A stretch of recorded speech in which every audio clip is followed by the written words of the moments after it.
எவ்வாறு நம்மளுடைய பண்டைய கலாச்சாரத்துல இந்த அனைத்திற்குமே முக்கியத்துவம் வழங்குதல் என்பதை அவர்கள் கையாண்டார்கள். மனிதனுடைய அனைத்து கோரிக்கைகளும் அவனுள் எழக்கூடிய அனைத்து நியாயமான கோரிக்கைகள், ஒரு மனிதனுடைய வாழ்வில் எழக்கூடிய அனைத்து நியாயமான கோரிக்கைகளுக்கும் அவர்கள் எவ்வாறு இடமளித்தார்கள் என்பதைத்தான் பகவான் paragraph 27 அதில் விளக்குகின்றார்.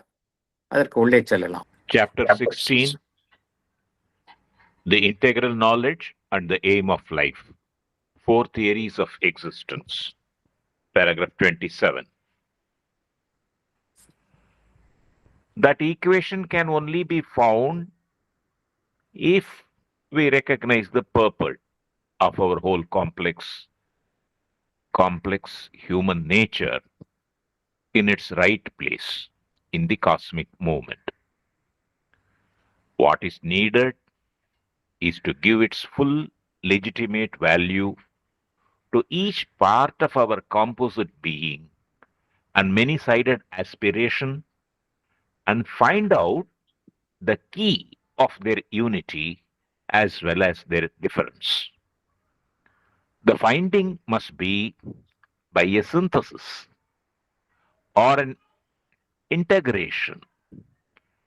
And since development is clearly the law of the human soul, it is most likely to be discovered by an evolutionary synthesis. Explanation. When we overstate the significance of supracosmic reality and undermine the worldly existence, we miss the divine equation.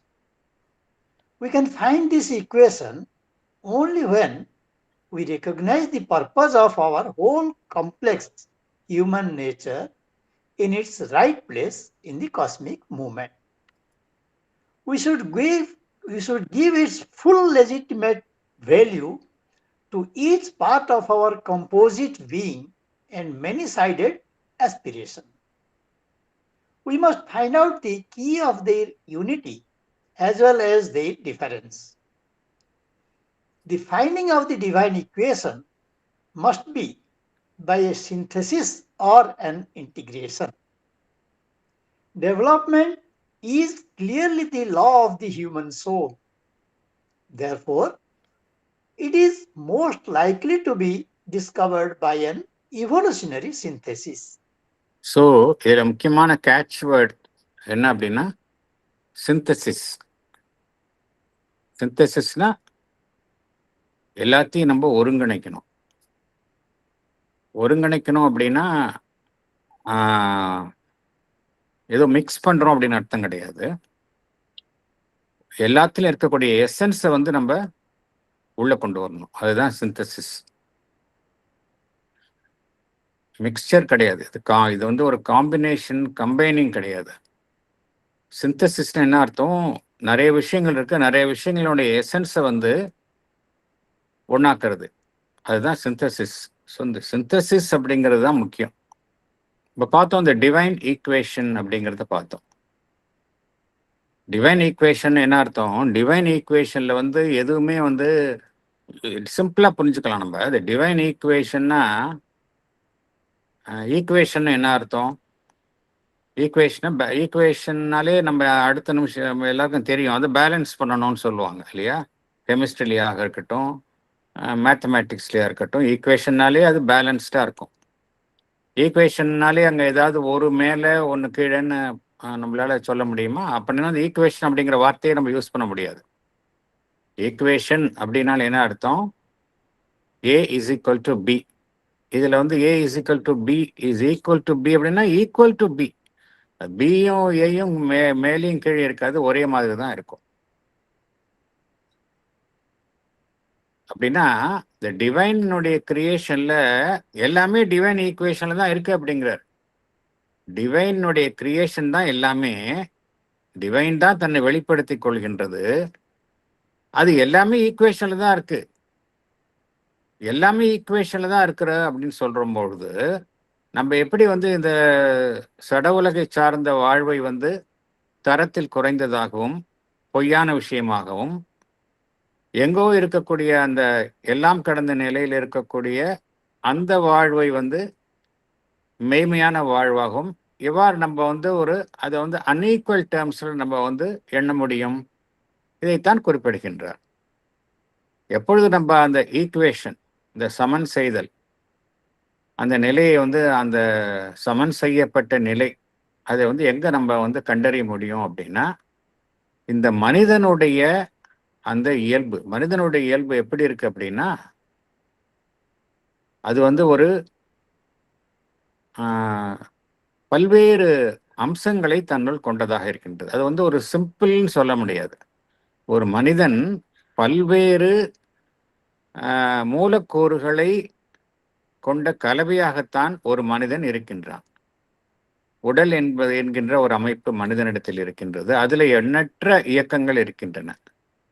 மனதை எடுத்துக்கொண்டால் அதில் எண்ணற்ற இயக்கங்கள் இருக்கின்றன. மனிதனுடைய உணர்ச்சி மையம் அல்லது இந்த வைட்டல் பிராணமயம் என்று எடுத்துக்கொண்டால் அதுல வந்து எண்ணற்ற இயக்கங்கள் இருக்கின்றன. அப்படி இருக்கும்பொழுது நம்ம வந்து மனிதனை வந்து ஒரு சிம்பிள் கிரீச்சர்னு சொல்ல முடியாது. He is a very complex creature. எதற்காக வந்து இந்த அத்தகைய ஒரு காம்ப்ளெக்ஸ் ஹியூமன் நேச்சர் வந்து இந்த புவியில வந்து மனிதனாக இருக்கக்கூடிய அந்த இத்தகைய ஒரு தன்மையை கொண்ட மனிதன் அவனுடைய புவியில் அவனுடைய இருப்பிற்கான காரணம் என்ன, அதை நம்ம சரியா புரிஞ்சுக்கணும் அப்படிங்கிறார். இத்தகைய ஒரு காம்ப்ளெக்ஸ் ஹியூமன் நேச்சரை கொண்ட ஒரு அமைப்பு எதற்காக வந்து நம்ம வந்து இந்த புவியில் இருக்கின்றது, இந்த பிரபஞ்ச இயக்கத்துல அத்தகைய ஒரு அமைப்பு எதற்காக இருக்கின்றது, அதற்கு உரிய இடம் என்ன, சரியான இடம் என்ன என்பதை நாம் புரிந்து கொள்ளணும் அப்படிங்கிறார். அது புரிந்து கொண்டோம் என்றால் நமக்கு இந்த கன்ஃபியூஷன் வராது அப்படிங்கிறார். மனிதன் கிட்ட உடல் சார்ந்த இயக்கங்கள் இருக்கின்றன, அதற்கான தேவை இருக்கின்றது. உடலினுடைய போஷாக்கு என்பது தேவைப்படுகின்றது. மனம் சார்ந்த தேவைகள் இருக்கின்றன, அதனுடைய தேவைகள், கோரிக்கைகள் இருக்கின்றன.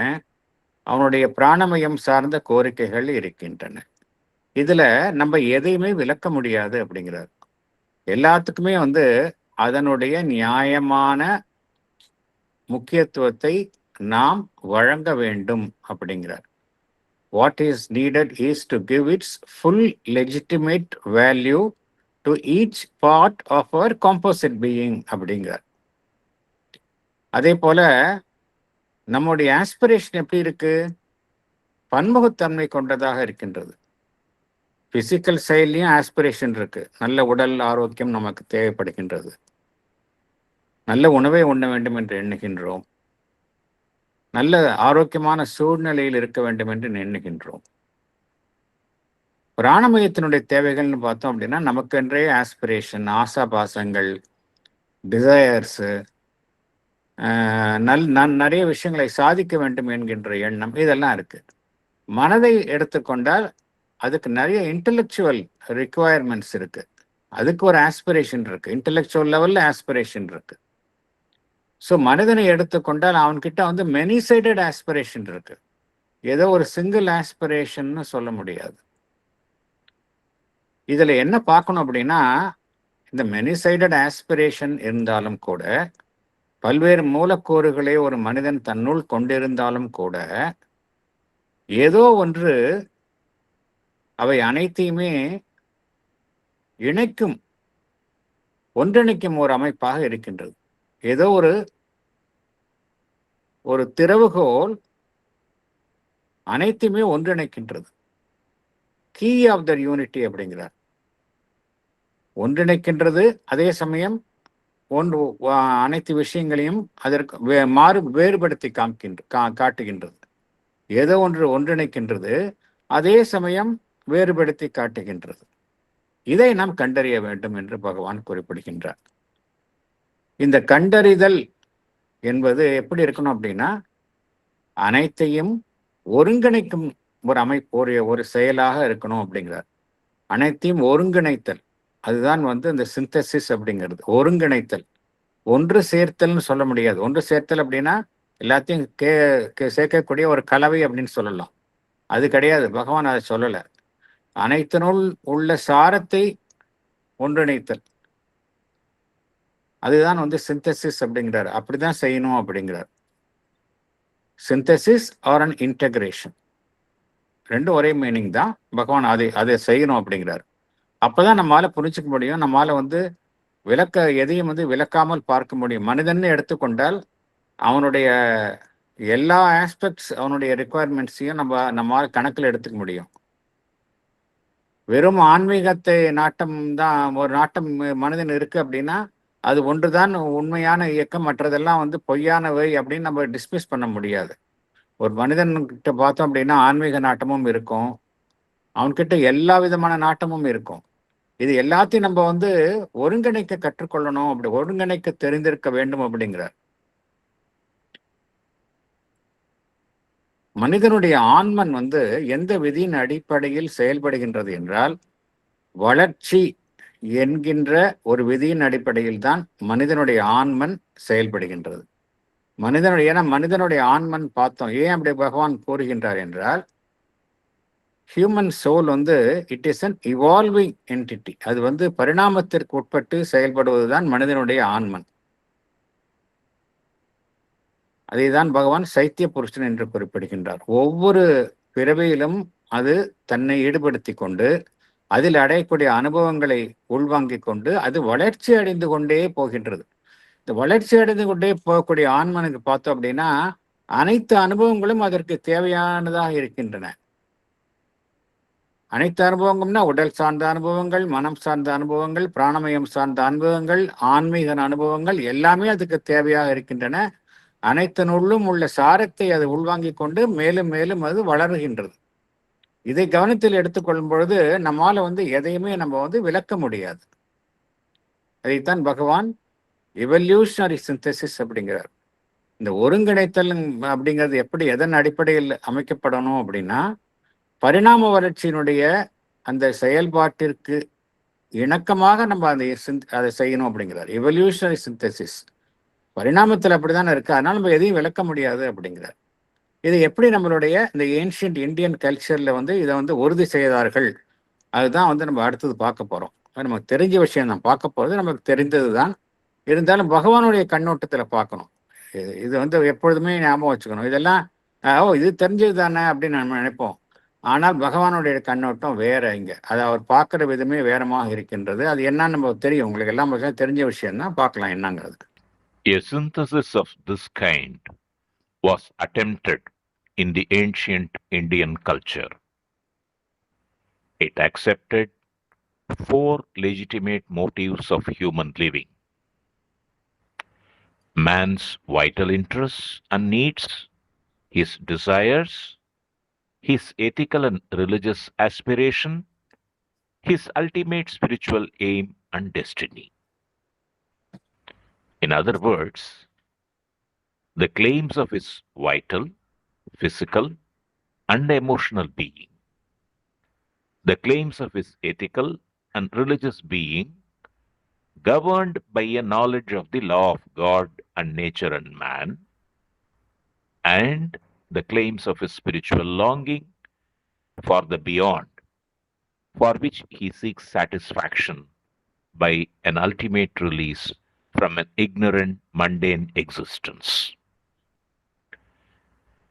It provided for a period of education and preparation based on this idea of life, a period of normal living to satisfy human desires and interests under the moderating rule of the ethical and religious part in us, a period of withdrawal and spiritual preparation, and a last period of renunciation of life and release into the spirit.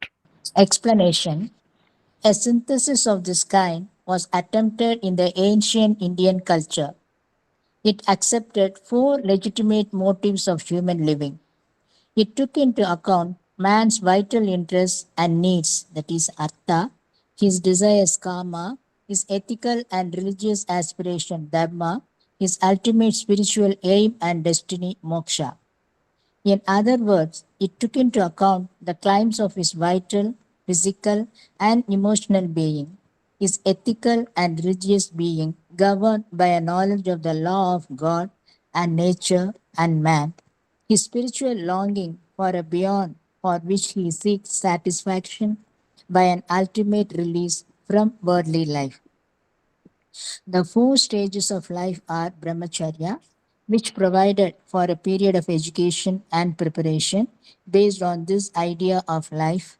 Grihastha, which is a period of normal living to satisfy human desires and interests under the moderating rule of the ethical and religious partners. Vanaprastha, which is a period of withdrawal and spiritual preparation. Sannyasa, which is a lost period of renunciation of life and release into the spirit.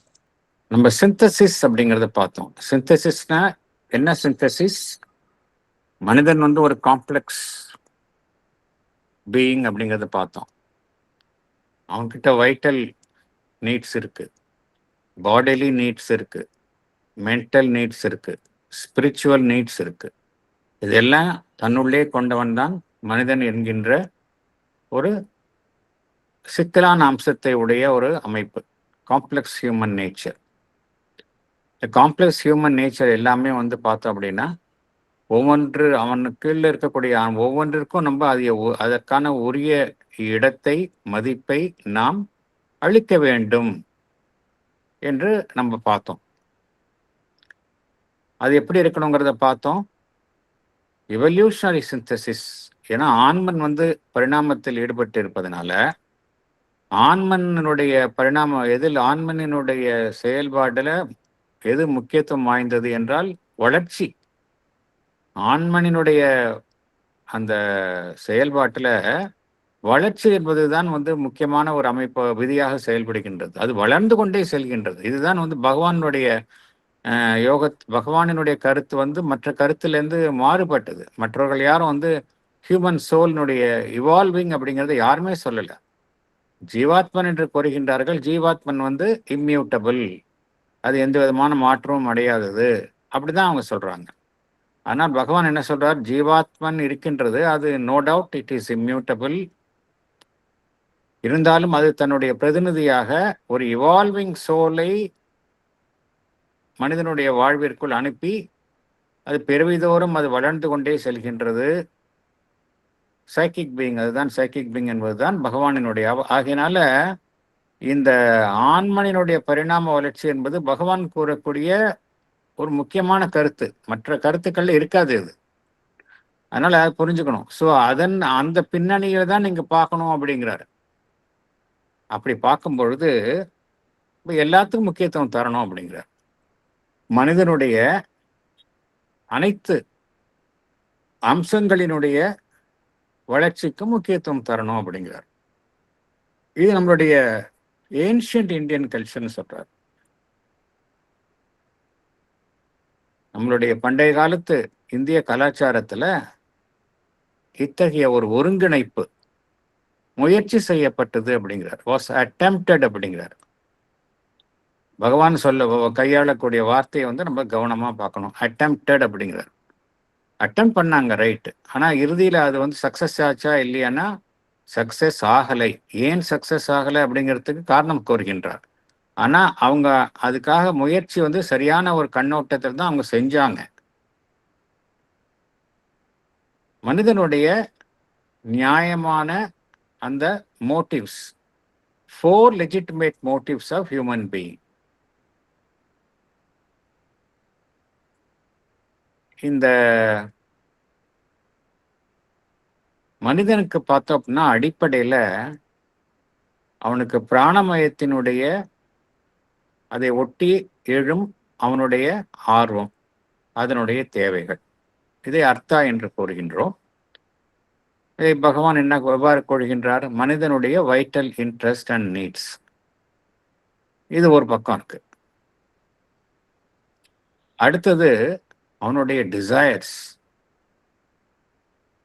Desires என்றால் என்ன அர்த்தம்? அப்படி எல்லாம் இந்த gamma அப்படின்னா டிசையர்னு தான் அர்த்தம். டிசையர்னா ஆசைப்படுதல், பொருளுக்கு ஆசைப்படுதல், பதவிக்கு ஆசைப்படுதல், செல்வத்திற்கு ஆசைப்படுதல். அது ஒட்டுமொத்த மீனிங் தான் அந்த காமா என்கின்ற வார்த்தை அதுக்கு தான் பொருந்தும்.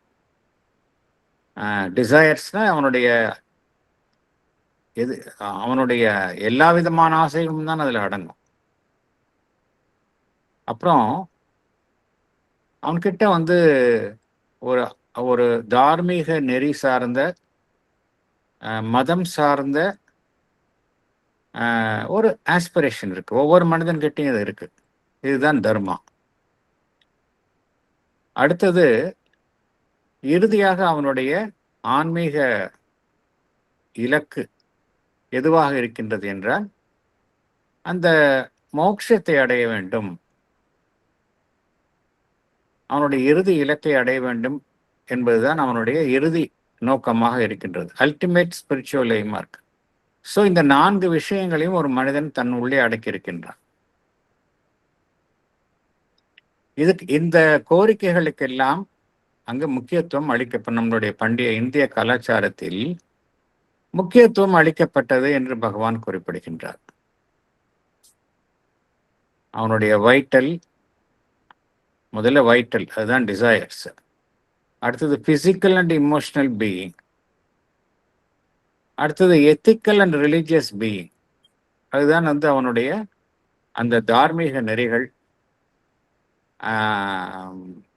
ஒவ்வொரு மனிதன்கிட்டையும் இந்த அமைப்புகள்லாம் இருக்குது. இந்த தார்மீக நெறிகள்லாம் வந்து எந்த விதியின் அடிப்படையில் அவன் அமைக்கின்றான் என்றால்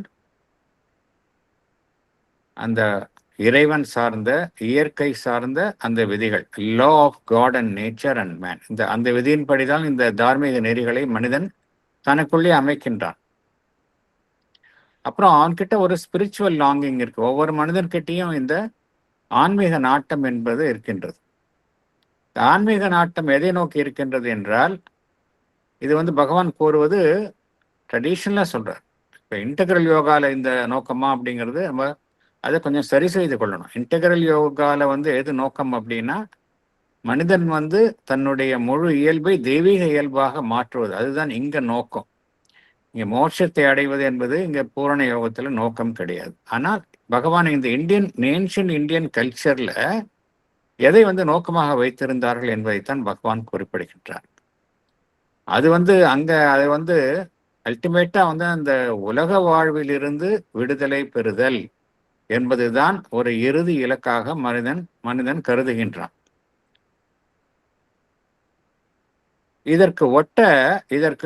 இதை ஒட்டிய 4 நிலைகள் அவனுடைய வாழ்வில் அடையாளம் காணப்பட்டன. 4 ஆஷ்ரமாஸ் அப்படிம்பாங்க. ஆஷ்ரமா அப்படின்னா என்ன அர்த்தம் அப்படின்னா, ஆஷ்ரம்னா இருக்கிற இடம் அப்படின்னு சொல்றோம். நம்ம ஆஷ்ரம் அப்படிங்கிறோம். ஆஷ்ரமா அப்படின்னா ஒரு ஸ்டேஜ், லைஃப்ல ஒரு ஸ்டேஜை வந்து ஆஷ்ரமா என்று சான்ஸ்கிரிட்ல குறிப்பிடுகிறார். It is a stage in life, அவ்வளவுதான். ஃபர்ஸ்ட் ஸ்டேஜ் இன் லைஃப் பார்த்தோம் அப்படின்னா பிரம்மச்சரியா. அதை பகவான் எவ்வாறு குறிப்பிடுகின்றார்? கல்வி கற்றல், வாழ்விற்கு தன்னை தயார் செய்து கொள்ளுதல். Period of education and preparation based on this idea of life. இது ஒரு கட்டம். இரண்டாவது, மனிதன் அடுத்த நிலைக்கு செல்கின்றான். இந்த மனிதன் குடும்ப வாழ்வில் ஈடுபடுகின்றான். சாதாரண வாழ்வில், நார்மல் லிவிங், மனிதனுடைய ஆசைகள், ஆர்வங்கள், அதை அவன் பூர்த்தி செய்வதற்காக அந்த கிரகஸ்தா, life of the householder, அதை அவன் வாழ்கின்றான். அதுவும் பகவான் வந்து இங்க ஒரு முக்கியமான ஒரு கருத்தை இங்க குறிப்பிடுகின்றார். அவன் அவ்வாறு கிரகஸ்தனாக இருந்தாலும் கூட அவனுடைய வாழ்வு வந்து ஒரு தரிகட்ட வாழ்வாக அவன் வாழ விரும்புவது கிடையாது. அதையும் பார்த்தோம் அப்படின்னா, அத்தகைய லைஃப் ஆஃப் கிரகஸ்தா கூட எப்படி இருக்கு அப்படின்னா, பகவான் என்ன கோருகின்றார்? Under the moderating rule of the ethical and religious partners அப்படிங்கிறார். A period of normal living to satisfy human desires and interest. நமக்கு ஆசை இருக்கு, இன்ட்ரெஸ்ட் இருக்கு. அதுக்காக நம்ம வந்து தரிகட்டு வாழ முடியாது. அங்கேயும் வந்து ஒரு விதி, அதற்குட்பட்டு தான் நம்ம வாழ வேண்டும். under the moderating rule of the ethical and religious part in us. நமக்குள்ள அந்த எத்திக்கல் அண்ட் ரிலீஜியஸ் பார்ட் இருக்கு. நம்ம ஹியூமன் சைக்கிளில் கூட பார்த்தோம். எத்திக்கல் பீயிங் அப்படின்னு ஒவ்வொருத்தர்ட்டையும் இருக்கு. அது வந்து மனிதனுடைய அறிவுக்கு அப்பாற்பட்ட நிலையில் செயல்படக்கூடியது அப்படிங்கிறத நம்ம பார்த்தோம். ஸோ ஒவ்வொரு மனிதர்கிட்டையும் அந்த எத்திக்கல் பீயிங் இருக்கு, ரிலீஜியஸ் பார்ட் இருக்கு. இதனுடைய சைத்திய புருஷனுடன் இணைந்து இருக்கக்கூடிய பகுதி, அதனுடைய இன்ஃப்ளூயன்ஸ்ல செல்வாக்கில் நம்ம சாதாரண வாழ்க்கை நடத்தணும் அப்படிங்கிறார். A period of normal living to satisfy human desires and interests under the moderating rule of the ethical and religious part in us. இது தேர்ட் ஸ்டேஜ். அடுத்த ஸ்டேஜ் எது அப்படின்னா, அப்கோர்ஸ் வானப்பிரஸ்தா. இதில் நம்ம வந்து நம்ம ரிட்டையர்மெண்ட், இந்த ஹவுஸ் ஹோல்டருடைய லைஃப்லேருந்து நம்ம வந்து ரிட்டையர் ஆகிக்கிறோம், அதுலேருந்து விலகி கொள்கின்றோம். which is a period of withdrawal and spiritual preparation. நம்மை நாமே தயார் செய்து கொள்கின்றோம். இறுதியாக அந்த உலக வாழ்விலிருந்து உலக வாழ்வையே முற்றிலுமாக துறக்கின்றோம். அதுதான் சந்நியாசா. Last period of renunciation of life and release into the spirit. இது வந்து இந்தியன் கல்ச்சரில் இது மாதிரி ஒரு அமைப்பை வைத்திருந்தார்கள். இது வந்து பகவானினுடைய ரெக்கமெண்டேஷன் சொல்லக்கூடாது. நம்ம பகவானினுடைய ரெக்கமெண்டேஷன் இல்லை. அது பகவான் வந்து அது என்ன ஃபேக்டோ எப்படி வந்து இதில் பார்த்தோம் அப்படின்னா, மனிதனுடைய எல்லா கோரிக்கைகளும் இங்கே வந்து தேவர் கிவன் டியூ இம்பார்ட்டன்ஸ். எதையுமே இங்கே மறுக்கலை அப்படிங்கிறது தான் பகவான் ஸ்ட்ரெஸ் பண்ணுறார். அவனுடைய சாதாரண ஆசைகள், அதுக்கு அடுத்த அவனுடைய தார்மீக நெறிகள், அதை ஒட்டிய அவனுடைய தேவைகள், அவனுடைய ஆன்மீக தேவைகள், இதுக்கு எல்லாமே வந்து முக்கியத்துவம் தரப்பட்டன என்று பகவான் குறிப்பிடுகின்றார். இதுல என்ன முக்கியமாக கருதப்படுகின்றது என்றால், நம்ம வந்து இந்த உலக வாழ்வை வந்து எல்லா லைஃபினுடைய எல்லா ஆஸ்பெக்ட்ஸும் இங்க கவனத்தில் எடுத்துக்கொள்ளப்படுகின்றது. லைஃபினுடைய எல்லா ஆஸ்பெக்ட்ஸும் இதுல கவனத்தில் எடுத்துக்கொள்ளப்படுகின்றது. அந்த ஸ்பிரிட்ல தான் வந்து இதை அமைத்தார்கள். ஆனால் இது வந்து இந்த ஒரு அமைப்பு, இந்த ஒரு இந்த ஸ்ட்ரக்சர் இது வந்து வெற்றி பெற்றதா, உண்மையிலேயே இது வந்து எந்த அளவுக்கு மனித குலத்திற்கு உதவியது என்பதை பகவான் அதுல என்ன காரணத்தினால இதனால நம்ம வந்து அந்த சக்சஸ் பண்ண இதுல வந்து வெற்றி கிட்டவில்லை அப்படிங்கறத நம்ம எக்ஸ்பிளைன் பண்றாரு. நம்ம அதுக்கு அடுத்தது உள்ள போகலாம். சார், அதுக்கு முன்னாடி இந்த பேராகிராஃப் படிக்கும் போது ஒரு எண்ணம் தோணுறது, இது பழைய சிஸ்டம், நோ டவுட், இது பகவானோடது இல்லை, அது புரியுறது. இது ஒரு ஸ்டேஜஸ் சொல்லிட்டு 3வது ஸ்டேஜ் இந்த ஸ்பிரிச்சுவல் பார்ட்டுக்கு கொண்டு போறது, 4வது பார்ட்டு லிபரேஷன் அப்படி போறது. அது பட் நம்ம இது வரைக்கும் லைஃப் டிவைன்ல பார்த்தது, மேன்ங்கிறதே அவன் எவல்யூஷன்ல ஒரு ஸ்டேஜ் அவன் ஆல்ரெடி. ஸோ அதுல திருப்பி வந்து ஸ்பிரிச்சுவல் எவல்யூஷன்ங்கிறது 3வது ஸ்டேஜுக்கு தள்ளுற அளவுக்கு அவன் இருக்க போறது இல்லை. Right from beginning of the birth அந்த எவல்யூஷன் ப்ராசஸ் கண்டினியூ ஆயிட்டு இருக்குங்கிறது தான் நமக்கு புரியுறது இதுல இருந்து. சரியா சார் இந்த அண்டர்ஸ்டாண்டிங்? இல்ல, இப்ப நீங்க கேட்குற கேள்விக்கு பதில் பின்னாடியே வருது. அதை நீங்க ஃபுல்லா அதை பார்த்துட்டு நம்ம போகலாம். அதாவது நீங்க கேட்ட கேள்விக்கு பதில் பின்னாடியே வருது. இன்னும் நீங்க கேட்டதை வந்து வேற மாதிரி மாத்தி கேட்கலாம். இதெல்லாம் ஒரே வாழ்வுல சாத்தியமா? ஒரே வாழ்வுல ஒரு மனிதன் டக் டக் டக் டக்கு 4 இதுக்கு போயிட்டு ஃபைனலா எட்ட முடியுமா அப்படிங்கிற கேள்வி எழுது இல்லையா? நீங்க கேட்கறது வந்து அது ஒரு பார்ட், நோ டவுட், நீங்க சொல்றது கரெக்ட். என்னோட கேள்வி என்னன்னா, இது வந்து டெம்பரரியா இந்த எவல்யூஷன்ங்கிறது என்ன? நம்ம ஹியூமன் கான்சியஸ்ல இருந்து higher consciousness, super divine consciousness, இது கண்டினியூவஸா நடந்துட்டு இருக்கிறது, ஜென்மாவா நடந்துட்டே இருக்குது. அதுல நான் ஃபர்ஸ்ட் 2 ஸ்டேஜ்ல அது கிடையாது, 3வது ஸ்டேஜ்ல தான் வரும் அப்படிங்கறது அதான் ஒத்துக்க முடியல. அது சொல்ல வரேன். அதுதான் இது வந்து இந்த எவல்யூஷன் ஆஃப் கான்சியஸ்னஸ் அது நம்ம ஸ்ரீ எவல்யூஷன்ங்கிறது ஒரு அரபிந்தோனுடைய கண்டினியூஸ் ப்ராசஸ் அது சிறுப இல்லையா? ஸ்ரீ பகவான் அரபிந்தோனுடைய சொன்னது அதுதானே சொல்றாரு பகவான், கண்டினியூஸ் ப்ராசஸ் அது. அதுல இந்த மாதிரி அர்த்த காமா அந்த அந்த பீரியட்ல எல்லாம் அது இல்லைன்னு சொல்லவே முடியாது. அது ஸ்பிரிச்சுவல் சீக்கிங் பாயிண்ட் தானே இருக்குங்கிறது தான் கேள்வி. அதுதான் பகவானுடைய கருத்து. இது வந்து இந்தியன் கல்ச்சர்ல இப்படி இருக்குதுன்னு பகவான் சொல்றாரு. அத முதல்லயே நான் சொன்னேன். இது வந்து ஆமா. பகவானுடைய கருத்து கிடையாது. இல்ல இல்ல அது புரியுது. இந்தியன் சிஸ்டம்ல இப்படி இருக்குது. இதுல வந்து இதுல சரி இன்னொரு டிராபேக் நான் சொல்றேன். இப்ப நீங்க ஒரு டிராபேக் சொன்னீங்க. இன்னொரு டிராபேக் என்னன்னா, why should anyone wait for the last stage to get into the spirituality இல்லையா? Exactly. இதுக்குதான் மதர் என்ன சொல்றாங்க, மதர்கிட்ட வந்து சொல்றாங்க, இதே பென்ட் ஆஃப் மைண்ட்ல ஒருத்தவங்க வந்து அவங்கள்ட்ட போன கிளாஸ்ல கூட போன இதுல சொன்னோம். ஒருத்தவங்க சொல்றாங்க, என்னுடைய கடமைகள் எல்லாம் முடிச்சிட்டேன், now I want to settle இந்த ஆசிரம் அப்படிங்கிறாங்க. மதர் என்ன சொல்றாங்க, this is a wrong place you have chosen for that அப்படிங்கிறாங்க. For that you have to go to some other place. அது அப்படின்னு என்ன அர்த்தம், நீ கிரேவுக்கு தான் போகணும். அப்படி போகணும்னா this is a place where you have to begin everything. முதல்ல இருந்து ஆரம்பிக்கிற இடம் தான் இங்க இந்த ஆசிரம் வந்து. எல்லாத்தையும் விட்டுட்டு கடைசியில் நீங்க வர்றீங்கிறதுக்கான இடம் கிடையாது அப்படின்ட்டாங்க. அதனால யூ டோன்ட் ஹேவ் டு. பகவானோட இன்டெகிரல் யோகால வாழ்வனைத்தும் யோகம் அப்படிங்கிறப்ப எங்க வந்து அந்த இந்த டிமார்கேஷன் வருது, பிரம்மச்சரியா இந்த இது இங்கதான் இப்படிதான் எல்லாத்தையும் ஒரு கம்பார்ட்மெண்ட்லைஸ் பண்ணிட்டு பண்ண. அதுக்கு தான் வந்து இந்த யோகம் வந்து டிஃபரெண்ட். அதை தான் சொல்ல வர்றார் பகவான். அதுக்கு மத்தியில இந்த இதுல என்ன சொல்றாரு அப்படின்னா, ஒரு மனிதனுடைய வாழ்வு அப்படின்னு எடுத்துக்கொண்டால் அதுல எல்லாத்தையும் அவங்க they took into account. அது ஒரு கம்பார்ட்மெண்ட்லைஸ் பண்ணிருக்கிறாங்க ஒரு அந்த. But it did not succeed. அதுதான் சொல்ல வர்றாரு. it did not succeed. But பகவானினுடைய பிரிஸ்கிரிப்ஷன் இது இல்ல.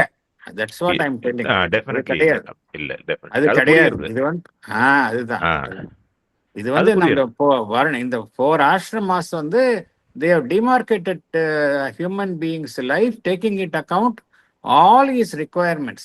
அதை பண்ணி கொடுத்துருக்குறாங்க. இந்த ஆனா இது சக்சஸ் ஆச்சா, இதனால மனிதன் வந்து மனிதனுடைய நோக்கம் இதனால நிறைவேறிச்சா, இதுல உள்ள டிராபேக்ஸ் என்ன அப்படிங்கிறது பகவான் டிஸ்கஸ் பண்றாரு. இப்ப நீங்க கேட்ட கேள்விக்கு பதில் பின்னாடியே வருது. Okay okay sir yes sir வந்து தேர்ட் ஆக்சுவலி இது வந்து பகவானோட கருத்து இல்லை, அது சொல்லியிருக்காரு. நான் முன்னாடி உங்கள்கிட்ட ஒரு தடவை டவுட் கேட்டேன், நீங்க இது சொல்லியிருக்கீங்க. இது வந்து பகவான் வந்து ஜஸ்ட் சொல்லத்தான் சொல்றாரு தவிர இது பகவானோட கருத்து இல்லைன்னு.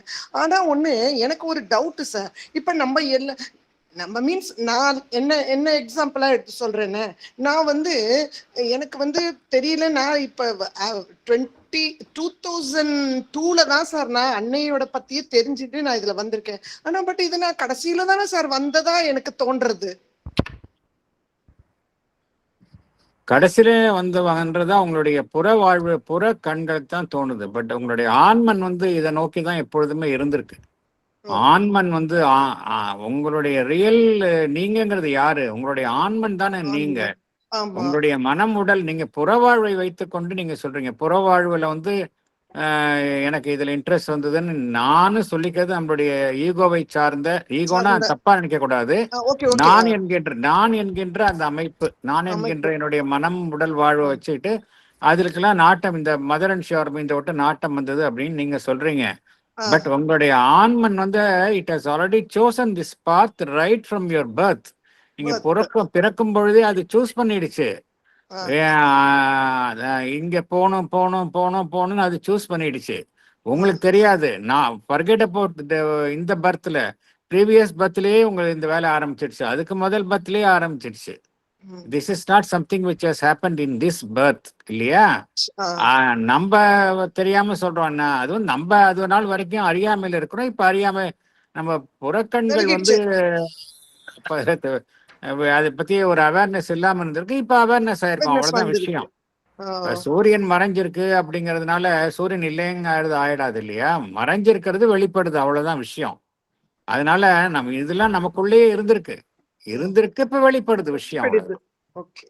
நாட் ஓன்லி தட், இது வந்து முன்னாடியே இருந்திருக்கு.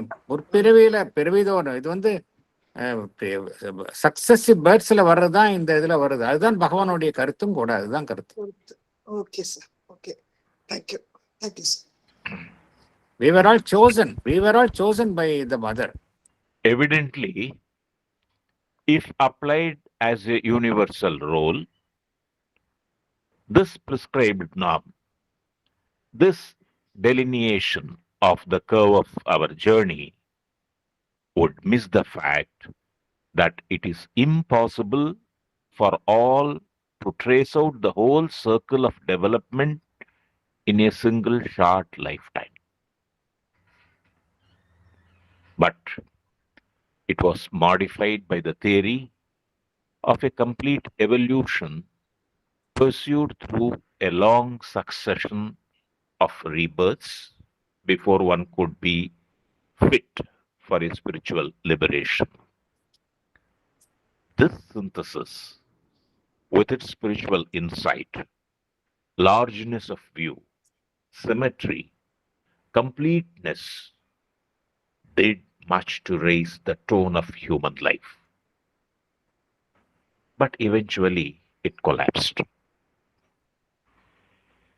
Its place was occupied by an exaggeration of the impulse of renunciation, which destroyed the symmetry of the system and cut it into two movements of life in opposition to each other. The normal life of interests and desires with an ethical and religious coloring, and the abnormal or supernormal inner life founded on renunciation. In the above 4 stages of life, we find a prescribed norm, a description of the curve of our life journey. If this prescribed norm is applied as a universal rule, it would miss the fact that it is impossible for all to trace out the whole circle of development in a single lifespan. But this norm was modified by the theory of a complete evolution pursued through a long succession of rebirths before one could be fit for a spiritual liberation. This synthesis, attempted in Indian culture, had spiritual insight, largeness of view, symmetry, and completeness. It did much to raise the tone of human life, but eventually it collapsed. Its place was occupied by an exaggeration of the impulse of renunciation. Because of this, it destroyed the symmetry of the system. It cut it into two movements of life in opposition to each other. On one side, there is the normal life of interests and desires with an ethical and religious coloring. On the other side, there is the abnormal or supernormal inner life founded on renunciation. இப்போ நம்ம இந்த 4 stages பார்த்தோம். இந்த 4 ஸ்டேஜஸ்ல எல்லாரும் வந்து கரெக்டா அந்த gear first gear, second gear, third gear, fourth கியர்னு கார்ல போடுறோம்ல, அது மாதிரி கரெக்டா ஓகே 25 இயர்ஸ் பிரம்மச்சரியம் ஆயிடுச்சு. அதுக்கப்புறம் கரெக்டா கிரக லைஃப் ஆஃப் கிரகஸ்தா, ஓகே 50 இயர்ஸ் ஆயிடுச்சு, ஓகே ஐ வில் ஷிஃப்ட் வானப்பிரஸ்தா. தென் ஓகே ஒரு 60-65 இயர்ஸ்க்கு மேலே I am ready to quit this world, சந்நியாசம். இது மாதிரி யாராவது பண்ணுறாங்களா அப்படின்னா இட் இஸ் இம்பாசிபிள். ஒரே லைஃப்பில் இது பண்ண முடியாது. சில பேர் வந்து பார்த்தோம் அப்படின்னா மோஸ்ட் ஆஃப் த பீப்புள் அவங்களுடைய லைஃப் வந்து எதில் முடிஞ்சு போயிடுது, இந்த கிரகஸ்தா லைஃப்லேயே தான் முடிஞ்சே போயிடுது அவங்களுக்கு, இல்லையா? இதில் யாரும் இதில் மட்டும் உயர்வுன்னு சொல்ல வரல. நான் இந்த ஸ்டேஜஸை பற்றி தான் நம்ம பேசுகிறோம். இதில் வந்து எது கரெக்டு எது தப்பு அதை பற்றிலாம் நம்ம பேசல. ஏன்னா பகவான் வந்து he has given a different view. அதனால் நம்ம we are very clear about that. இங்கே இந்த கான்செப்ட் படி பார்த்தோம் அப்படின்னா இது மாதிரி வந்து ஒரு கிளியர் கட் டிமார்கேஷன்ஸோட எல்லாமே வந்து கம்பார்ட்மெண்டலைஸ்டாக யாரோட லைஃப்பும் அமைய முடியாது. இது கன்செப்சுவலாக ரைட்டு. கன்செப்சுவலாக பார்த்தோம் அப்படின்னா எஸ் இஸ் பாசிபிள். ப்ராக்டிக்கலாக இது முடிஞ்சுதா, நடந்ததா இல்லையா அப்படின்னா ப்ராக்டிக்கலாக நடக்கலை. அது ஏன் அப்படின்னா அந்த அளவுக்கு எப்படி ஸ்ட்ரிக்டாக கம்பார்ட்மெண்டலைஸ் பண்ண முடியும்? சில பேர் வந்து கிரகஸ்தா லைஃப்லேயே வந்து என்டையர் லைஃப்லையும் கழிச்சிருவாங்க. சில பேர் சின்ன வயசுலேருந்தே பார்த்தோம் அப்படின்னா அந்த லைஃப் ஆஃப் அசெட்டிக் சன்னியாச அந்த லைஃப்பை சின்ன வயசுலேருந்தே எடுத்துருவாங்க. சில பேர் வந்து அந்த ஒரு டிட்டாச்மெண்ட்டோட, ஒரு சென்ஸ் ஆஃப் வித்ட்ராயலோட சின்ன வயசுலேருந்தே இருப்பாங்க. ஸோ இதை வந்து நம்ம வந்து கேட்டகரைஸ் பண்ண முடியாது. ஏஜ் வைஸாக கேட்டகரைஸ் பண்ணி இப்படி இந்த ஸ்டேஜில் இப்படி இருக்கணும் அப்படின்னு நம்ம பண்ண முடியாது. ஒரே ஒருத்தருடைய ஒன் லைஃப் ஸ்பேனில் ஒரு ஃபுல்னஸை வந்து இந்த பார்த்தோம் அப்படின்னா இதில் எட்ட முடியாது. இதை வந்து அதனால தான் பகவான் என்ன சொல்கிறார், இது வந்து ஒரு யூனிவர்சல் ரூல், பிரபஞ்சம் தாழ்விய ஒரு விதியாக நம்ம வந்து அப்ளை பண்ண முடியாது அப்படிங்கிறார். இது வந்து ஒரு ப்ரிஸ்கிரிப்ஷனாக வாழ்வில் வந்து இப்படி ஒவ்வொரு காலகட்டங்களில் இப்படி தான் இருக்கணும் அப்படிங்கிறது நம்ம வந்து யூனிவர்ஸில் எல்லாருக்கும் அப்ளை பண்ண முடியாது அப்படிங்கிறார்.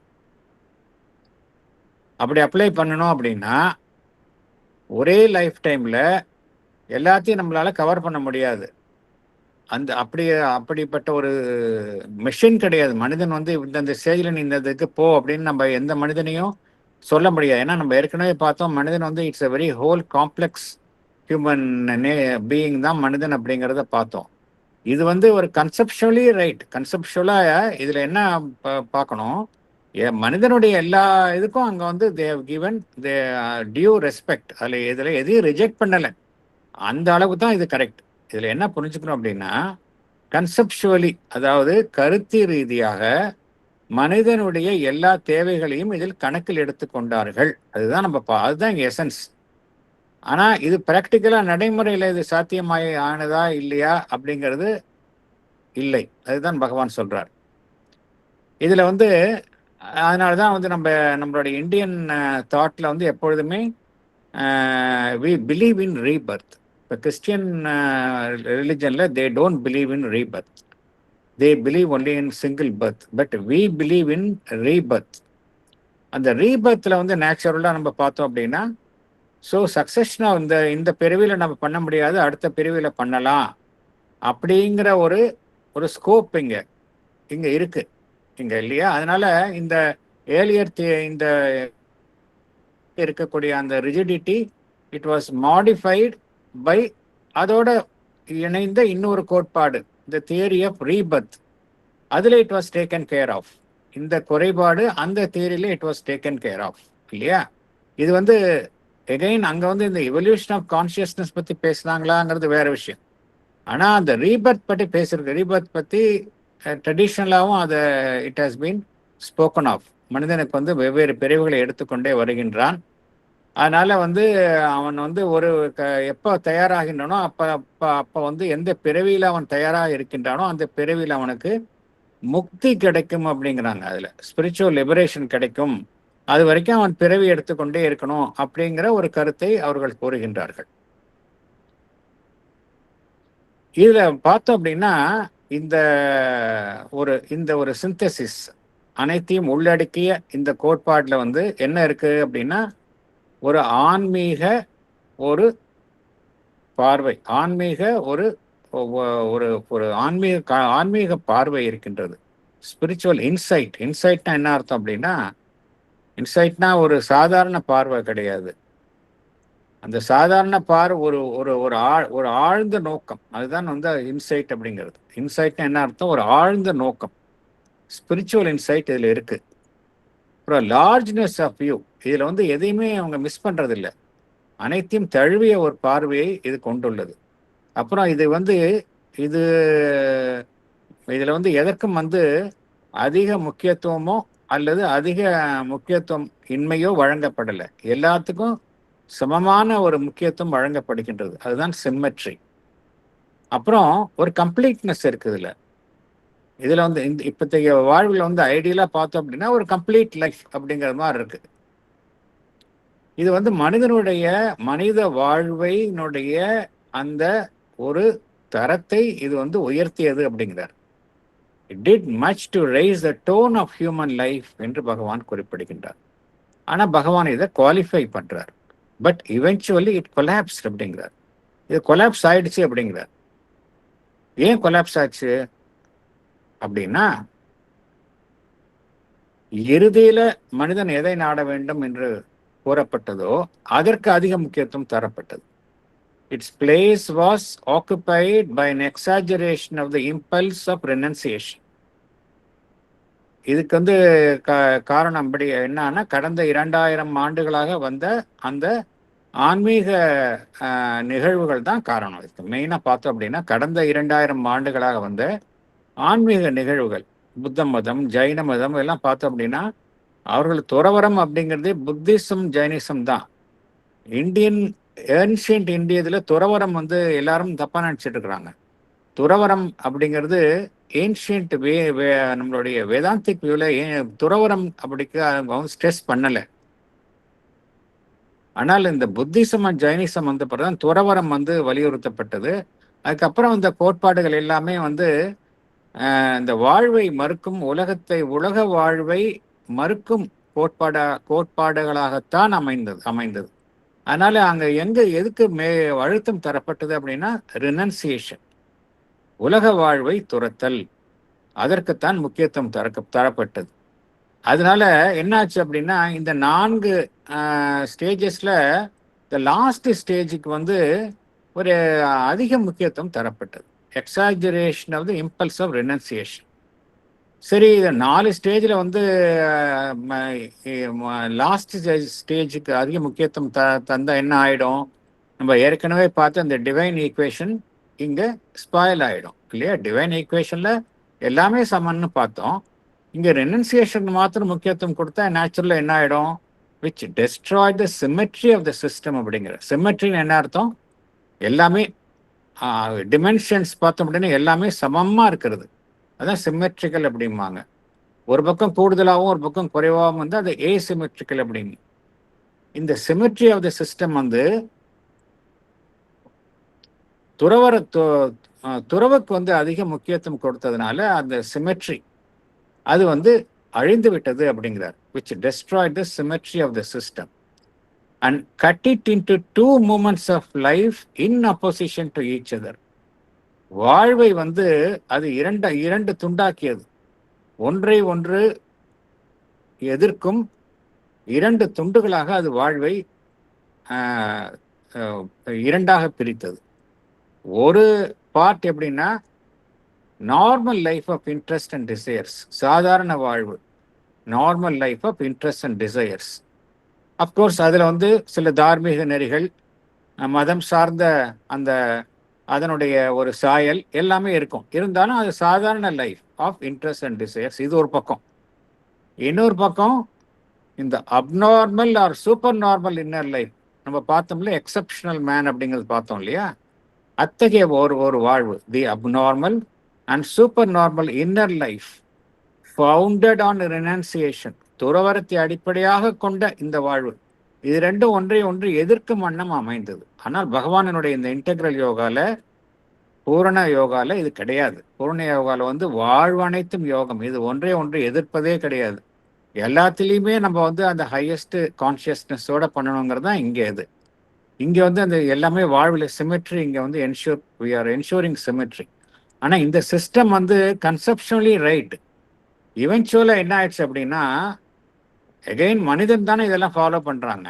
மனிதர்கள் ஃபாலோ பண்ணும்பொழுது அவங்க ஒரு ஃபேக்டருக்கு வந்து அதிக அழுத்தம் தரும்பொழுது அந்த இடத்துல ஒரு சமநிலை கெட்டு விடுகின்றது. இறுதியில் அதுவே கொலாப்ஸ் ஆயிடுச்சு அப்படிங்கிறார். The old synthesis, in fact, contained in itself the seed of this exaggeration and could not but lapse into it.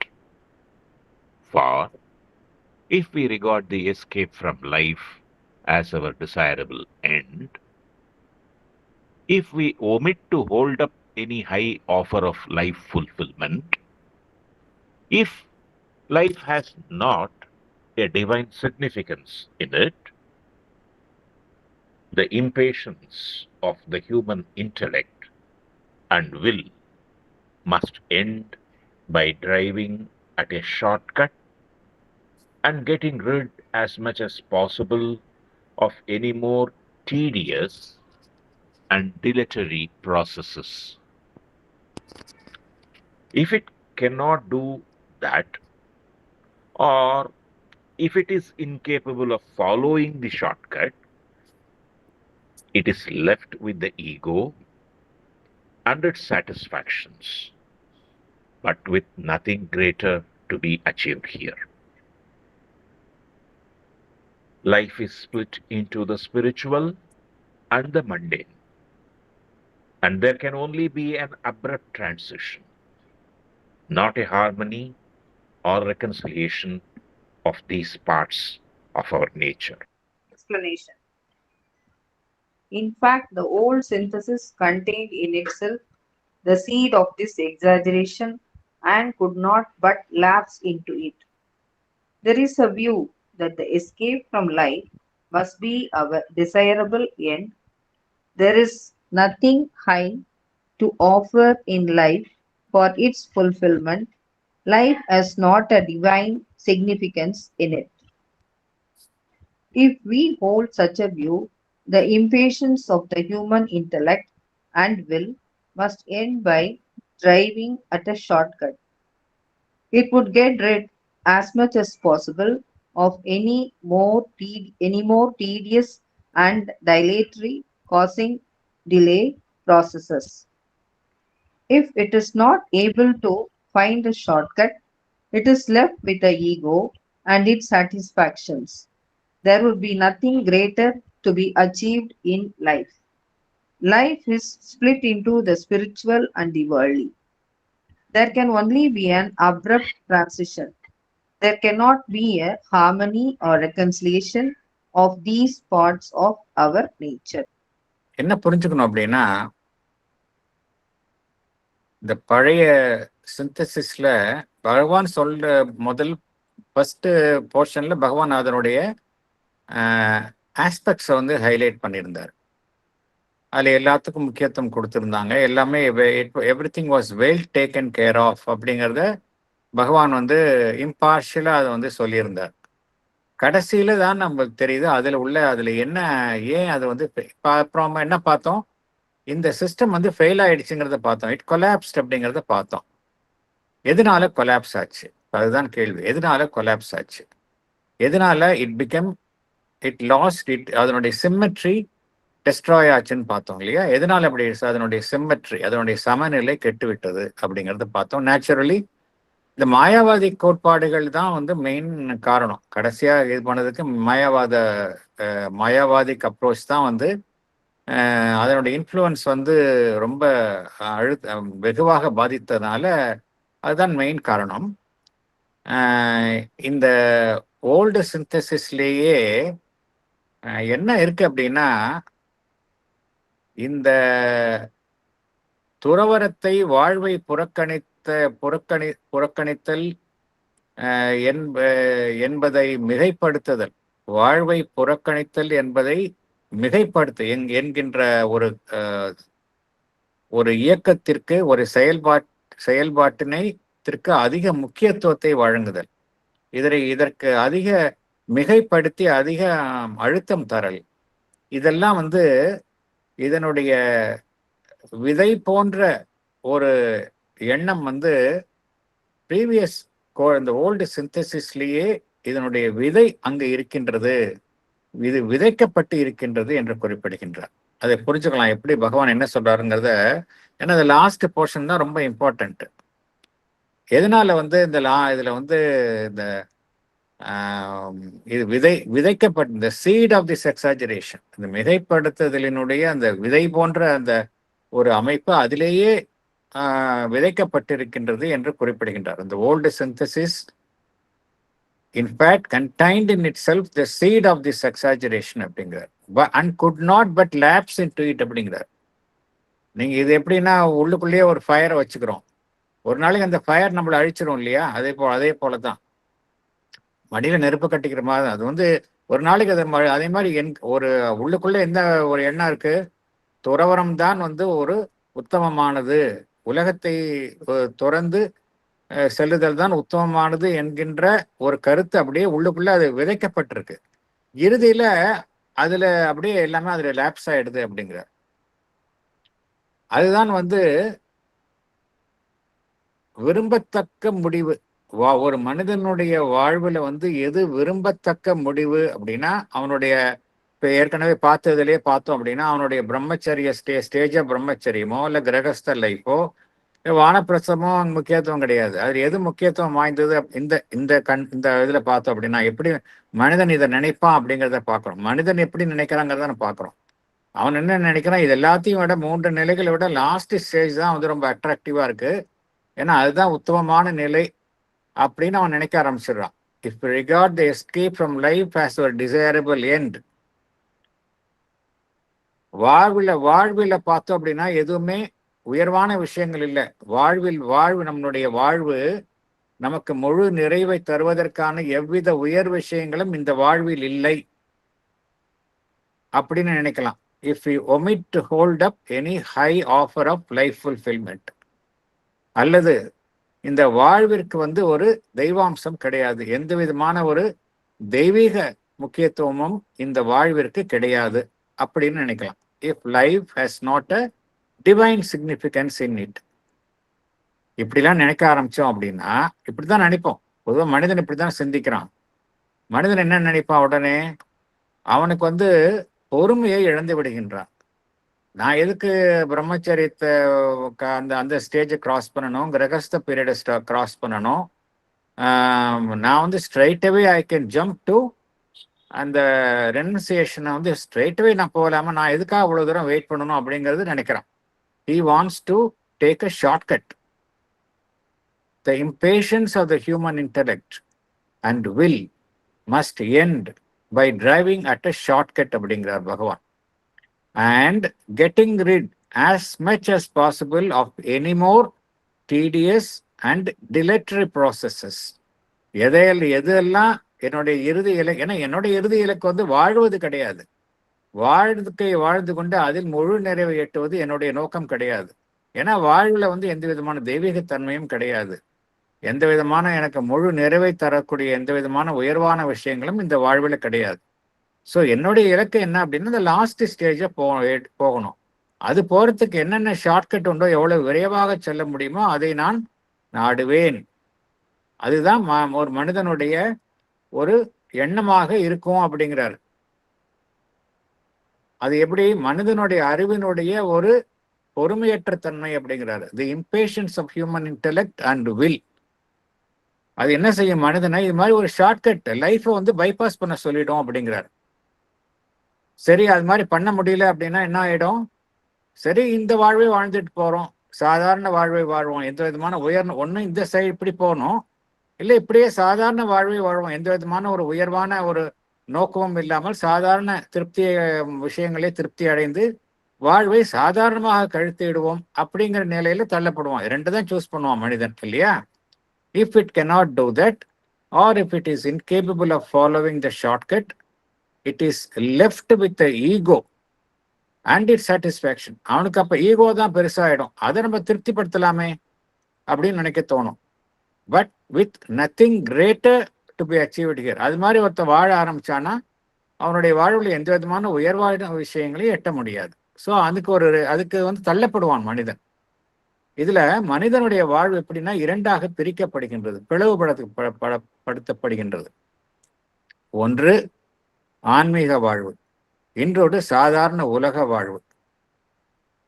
இவ்வாறாக ஒரு மனிதனுடைய வாழ்வு 2ஆக இங்கு பிரிக்கப்படுகின்றது. அதனால என்ன நடைபெறுகின்றது, சாதாரண வாழ்விலிருந்து அந்த ஆன்மீக வாழ்வை நாடணும் அப்படின்னா அவன் வந்து முறித்து கொண்டு தன்னுடைய சாதாரண நிலையிலிருந்து ஒரு வலுக்கட்டாயமாக முறித்து கொண்டுதான் அவன் அந்த ஆன்மீக வாழ்வை எட்ட வேண்டியிருக்கு. அந்த டிரான்சிஷன் வந்து ஸ்மூத்தா இருக்காது, ஏன்னா அப்படித்தான் அவன் போக விரும்புகின்றான். ஒரு ஹார்மோனியஸ் ப்ரொக்ரெஷன் கிடையாது. இது ஒன்றிலிருந்து வலுவாக தன்னை முறித்து கொண்டு அடுத்தது நாடுகின்றான்.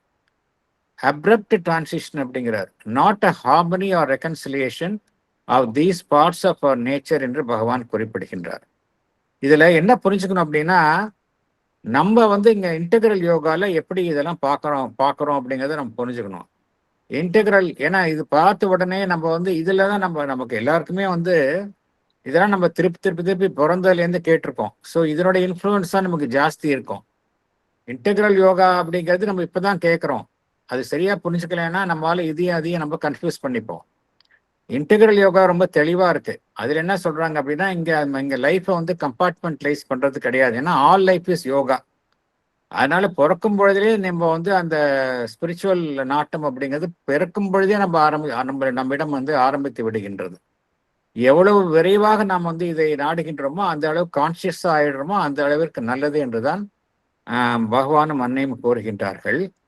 இதுல இன்னொரு முக்கியமான விஷயம் என்ன அப்படின்னா, இந்த பல்வேறு பிறவுகளை எடுத்து அந்த ஒரு லாங்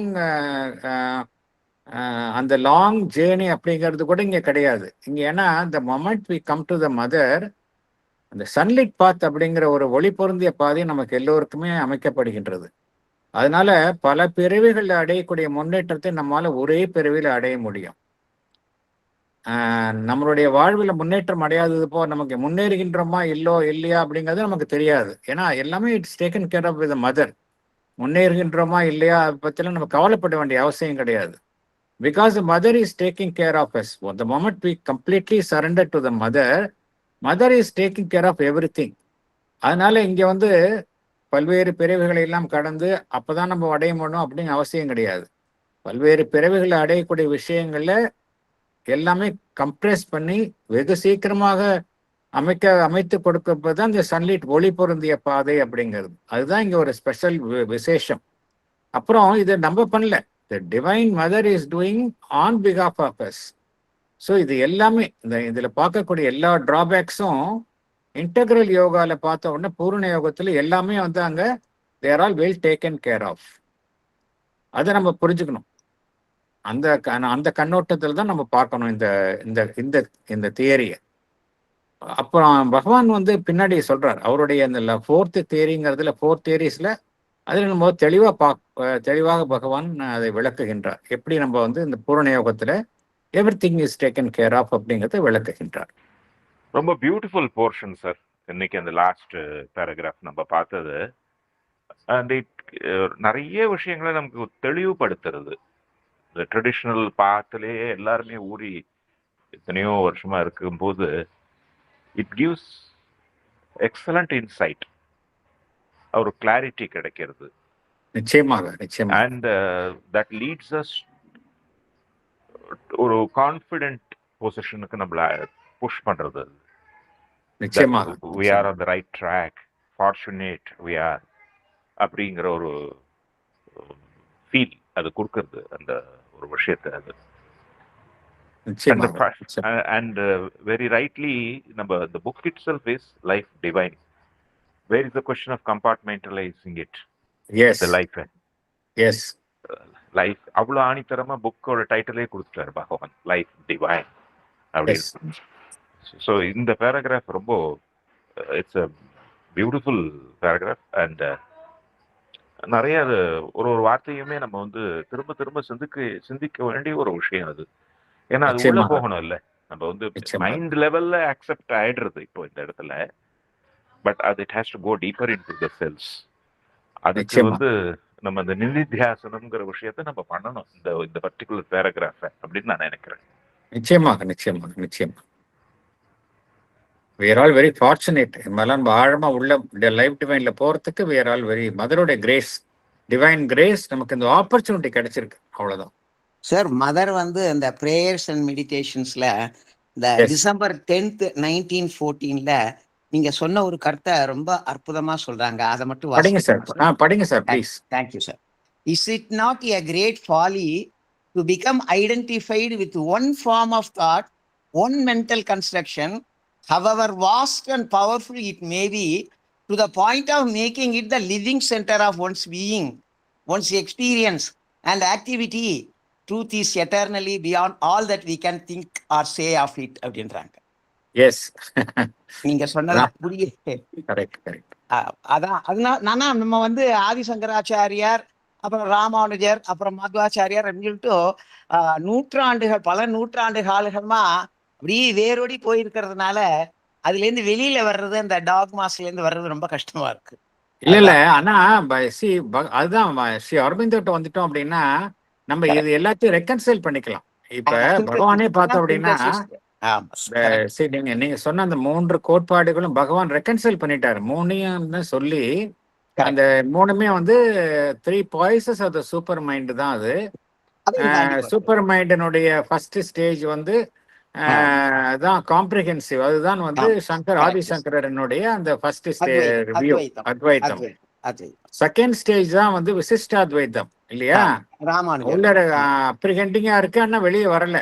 எனக்குள்ளதான் இருக்குது டிவைன் சோல் இருக்கு, எனக்குள்ள இருக்கு, but it is a part of the divine. It doesn't have independent existence அப்படிங்கிறது தான் செகண்ட் ஸ்டேஜ் விசிஷ்டாத்வைத்தம். துவைத்தம் வந்து இந்த சோல் இது வேற, அது கம்ப்ளீட்டா வெளியில வந்துருது. அது டிவைன் இன் கம்ப்ளீட்டா அப்ரிஹெண்டிங்கா தனக்கு முன்னாடி இன்னொன்னு கிரியேட் பண்ணி வெளியில வந்துருச்சு, வெளியில வச்சிருது. அது வேற இது வேறன்னு அப்பேரண்டா இருக்கு, but it's not really apparent. இது ஒண்ணுதான். இது வந்து அப்பேரண்ட், இது வந்து சேர முடியாது அப்படின்னு துவைத்தம் சொல்லுது. துவைத்தம் வந்து தனிப்பட்ட சோல் வேற, இது வேற, இந்த soul can never become one with பரமாத்மா அப்படின்னு சொல்லுது. பட் ஸ்ரீ அரபிந்தோ அந்த 3 ஸ்டேட்டஸ் ஆஃப் சூப்பர் மைண்ட்ல ரெக்கன்சல் பண்ணிட்டாரு. இது தேவையில்லை, இந்த 3 கோட்பாடுகளும் அன்னெசரியா வந்து கான்ட்ராடிக்ட் பண்றாங்க, இது மூணுமே ஒண்ணுதான், ஒரே உண்மையை வெவ்வேறு கோணங்கள்ல பாக்குறாங்கன்னு அப்பவே சொல்லிட்டாரு அவர். அதுல ஸ்பெசிபிக்லி மென்ஷன் திஸ் 3 ஆச்சாரியாஸ் அவங்களோட வியூஸ் சொல்லி ரெக்கன்சைல் பண்ணிட்டாரு. நீங்க தேவையே இல்லாம இது வந்து நீங்க ஆன்டகனிஸ்டிக் ஸ்டாண்ட் எடுக்க தேவையில்லை அப்படின்ட்டாரு அவர். அதனாலதான் மதர் வந்து truth is eternally beyond all that we can think of and say of it. Thank you, sir. Thank you very much, sir. Thank you. So இன்னைக்கு வந்து ரொம்ப பியூட்டிஃபுல்லா எல்லாம் ஒவ்வொன்றா சொல்லிட்டு வர்றாரு அரவிந்தர்.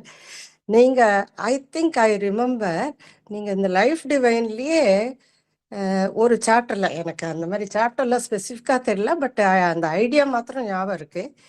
அதுல வந்து ஸ்ரீ அரவிந்தர் சொல்றார், அவங்க ஒரு சயின்ஸ் வந்து ஒரு ஸ்டேஜ் ரீச் பண்ணும்போது அது ஃபைனல் நினைச்சுட்டு தே ஹவ் டிக்ளேர்டு.